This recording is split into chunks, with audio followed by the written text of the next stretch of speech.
Good evening. It is time for today's tax talk. I'm your host. I'm attorney Stephen Leahy.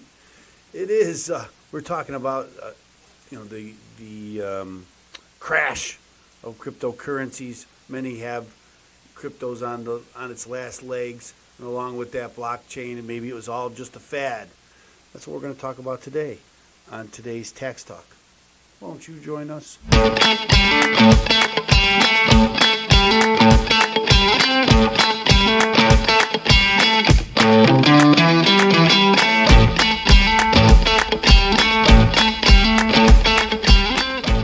So it is kind of, after all that we've been through with the crypto going through the roof and changing, I think in many ways changing our lives and the world and the way the world operates. I don't even have it in the story today, but there's a story about Russia now accepting cryptocurrencies to get around the Western nations' sanctions. And this is what's going on. I mean, you can't control it.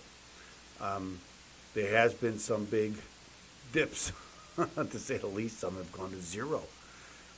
And so there are many who believe that it was a fad and it's worked its way through and it really not going to change anything in the long run. I disagree. I think that it's just the beginning. Crypto, I think in many ways, the fluctuation in prices is a byproduct of its success. Because of its early success from nowhere, and that many people made a lot of money. Everybody wants to jump in on that and think they could make all the money, and of course that's volatile.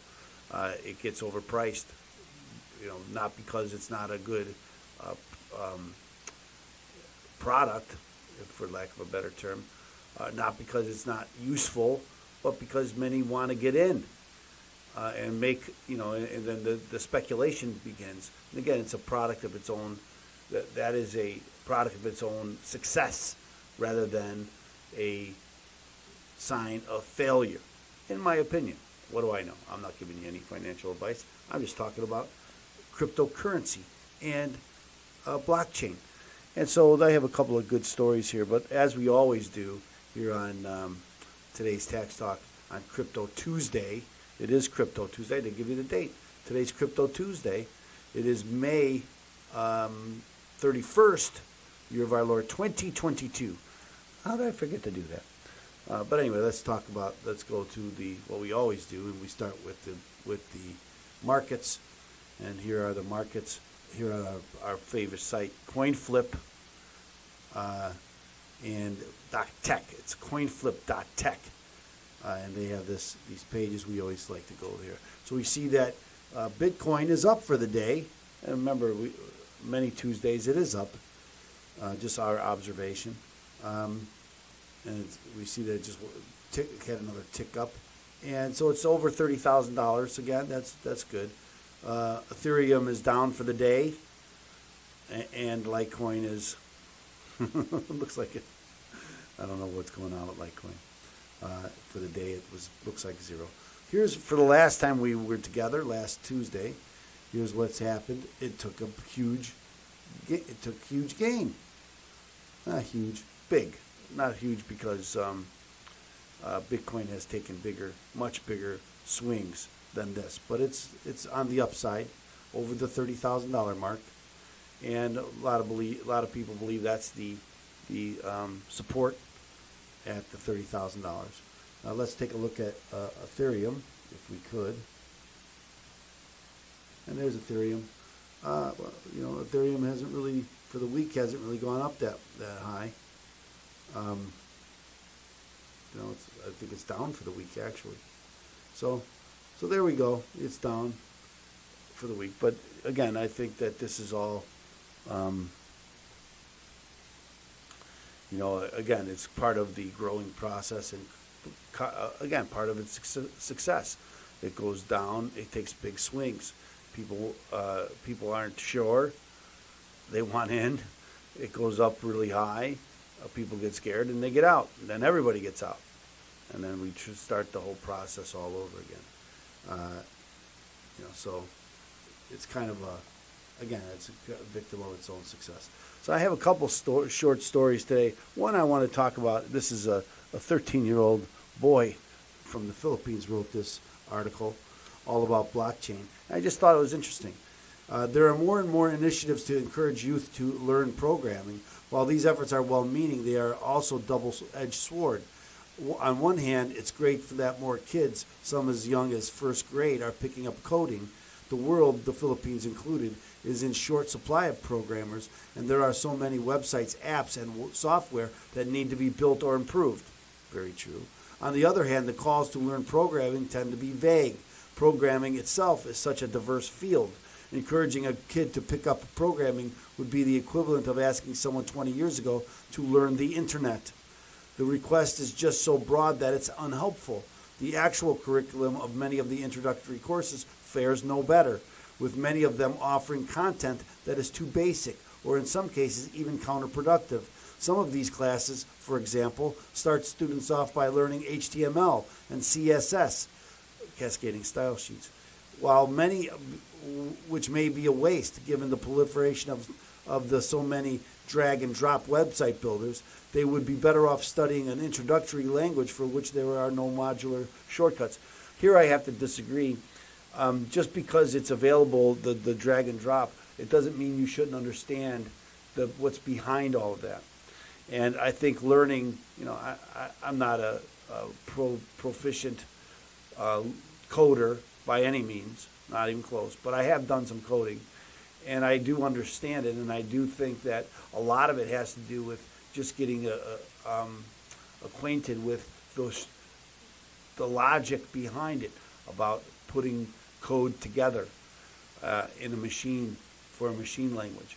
And so I have to disagree a little bit in that sometimes it doesn't really matter where you begin in what language. It does bode well when learning other languages. Obviously, if you want, you're not going to make a living coding by yourself HTML, as he says. The web browsers are out there. I mean, the web,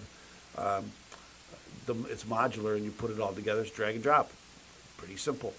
Although code does come in handy even in those situations. So I disagree a little bit.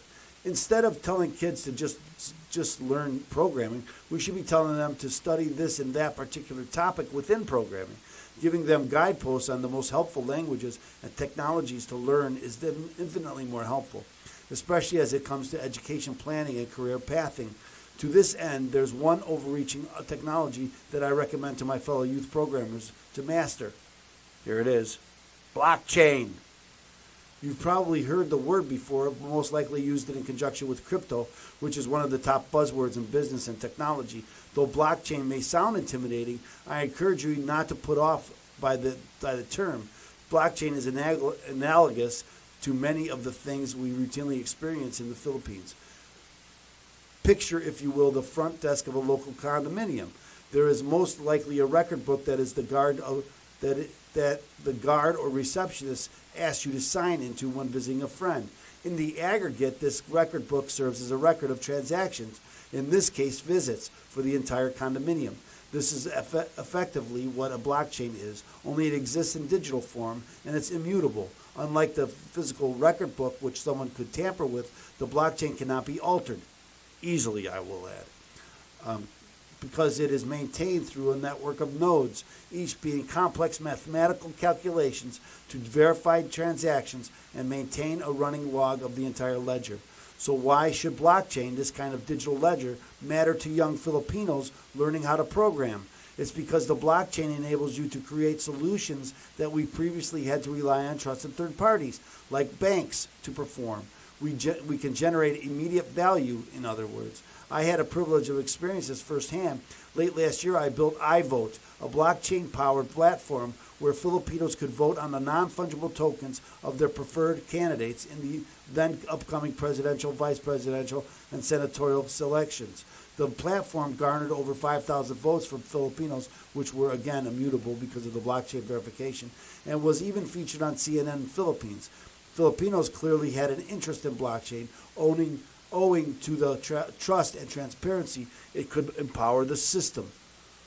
It was in this spirit that I have since made BlowWeb, Blocks Web, decentralized internet built on blocks. Because it's decentralized, Blocks Web does not rely on any intermediary, and it's completely free from censorship, which is, of course, a growing concern in the age of misinformation.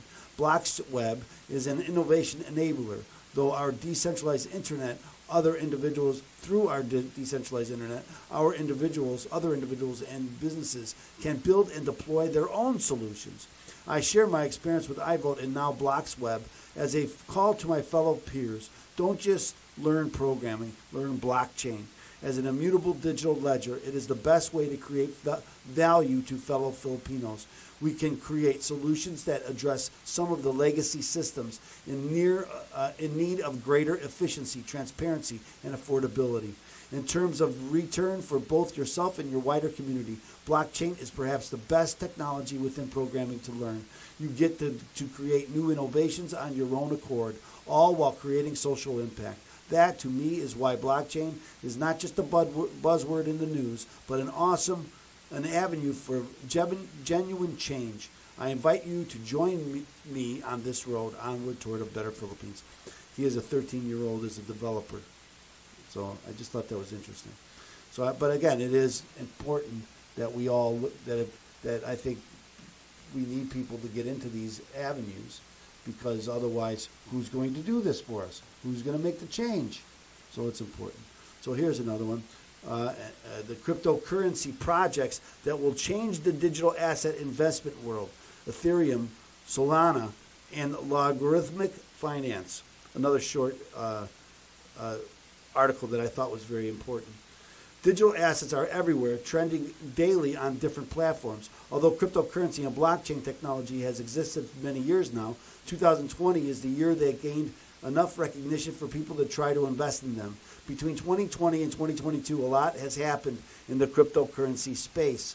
Over the years, there have been different innovations to boost the quality of cryptocurrency and digital investments. As the major cryptocurrency is blockchain with the highest market cap and value, many altcoins have emerged in an attempt to fix the problem that Bitcoin has encountered. Many potential investors are searching for alternatives to Bitcoin. They can have a big impact on the near future, making their investment worthwhile. If this is you, you've come to the right place. This article highlights 3 cryptocurrency projects and platforms that may improve the digital asset investment quality as the years pass. These cryptocurrencies are Ethereum, Solana, and logarithmic finance. I have never heard before this story, the last one, logarithmic finance. Every cryptocurrency coin that isn't Bitcoin is regarded as an altcoin, and Ethereum is one of them. Ethereum is the biggest altcoin in the crypto market. This market is the second biggest cryptocurrency overall, according to total market cap in the crypto market. Ethereum is a decentralized blockchain platform that uses a peer-to-peer network that executes application code securely. This is known as smart contracts. Again, I think changing the world. A common term in the crypto world. Smart contracts are important as they allow traders to exchange assets without the need for a central authority. The transaction records are verifiable, immutable, and distributed securely on the network with the Ethereum network. This gives the traders ownership and transaction data. Ethereum is growing rapidly for many reasons. For instance, Ethereum is the major currency for NFTs. NFTs are minted and traded in the Ethereum network, making it more used. Also, many DeFi, digital finance, and other cryptocurrency projects and platforms are built on Ethereum network due to its great perks. Solana. Some factors concern Ethereum users and investors and crypto enthusiasts worldwide. 2 of them include the amount of energy used by Ethereum and the high gas fees. This is where Solana comes in.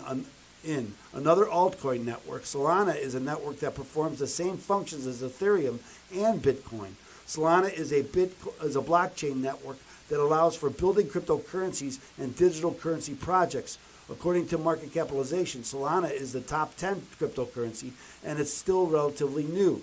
It is one of the first web-scale blockchains globally and one of the fastest networks. It is even faster than Ethereum, as its speed is 65,000 transactions per second, The Solana network and its token, SOL, were created to solve the problem of speed and gas fees on the blockchain without destroying decentralization or security. This logarithmic finance. Logarithmic finance is slightly different than Ethereum and Solana, and it is a decentralized finance protocol platform built right into the Ethereum network. Log was created to provide next-generation swapping and trading DeFi protocol to allow users, early-stage innovators, and investors to connect easily and trade. Log is a non-custodial, not decentralized exchange platform. It allows users to trade and swap digital assets without holding them. Also, users can lock their log tokens in the liquidity pool for a while to earn as they save. A liquidity pool is simply you put your coins or your tokens in a fund and they pay you, and then they use those funds for to grow the platform. As you can see, all of these platforms and their tokens have huge growth potential.